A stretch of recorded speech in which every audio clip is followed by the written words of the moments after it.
How to archive files in OneDrive. If you have been using the OneDrive application and wondering on how to archive files on it, don't worry. In this video, I will show you how to do it. So let's get started. First of all, open the OneDrive application. Just like this. After opening it, you will find something like this on your home screen. Now locate the files or folders you want to archive.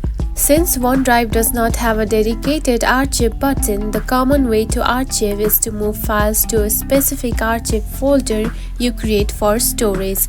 Now to create an archive folder, tap on the plus button right here, then tap on the folder and simply type archive and tap on to save.